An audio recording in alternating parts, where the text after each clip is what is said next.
সেই 32 আমরা রাখবো না, 32 দুয়ের সাথে মিশিয়ে দেবো। আমাকে তাহাজ্জুদ পড়বে, তাহাজ্জুদ পড়া আমরা ছুটাইয়া দিব। এরপর শেখ হাসিনার রাজনৈতিক কার্যালয়, তারপর গুলিস্তান, যেখানে আবার তাহাজ্জুদ গুজারির রাস্তা না আছে, সেখানেই আমরা প্রতিরোধ করে তুলব। তাহাজ্জুদ পড়বে না, তাহাজ্জুদ চামড়া থাকবো না। এমন জায়গায় জনগণ বাড়ি দিব, কাপড় খুইলা দেখাইতে পারবেন না।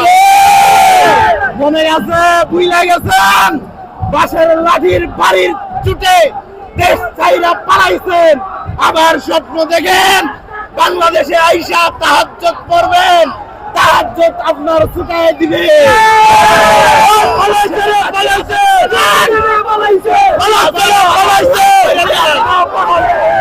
ভারতে পয়সা স্বপ্ন দেখে দেশটাকে আবার চালাইব। বাপের কথা আপনার বাবা কইছে, আর আপনি আইবেন, দেশ চালাইবেন। এদেশের মানুষ এখনো জীবিত। আজকে দেখছেন পিছনে প্রত্যেকটা সেনা সদস্য,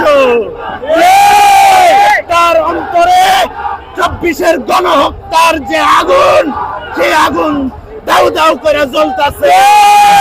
ভারতে পয়সার স্বপ্ন দেখলে হইব না। আপা আসেন, আসেন, আপনার পাশা লাল কইরা দিব।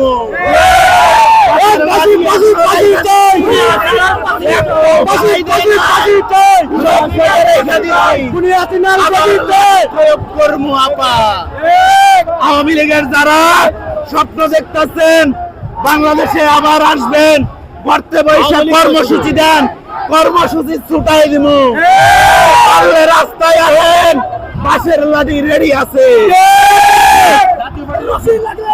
বাংলাদেশে যারা দোষর ছিল তাদের আর কামলাবাদী হবে না।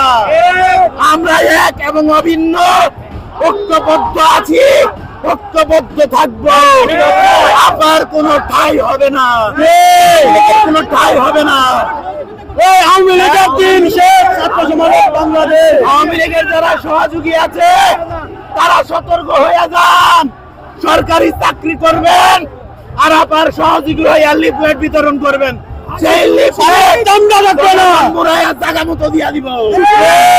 যদি আইতে চান আয়া দেখেন, আমার ভাইয়েরা রেডি আছে।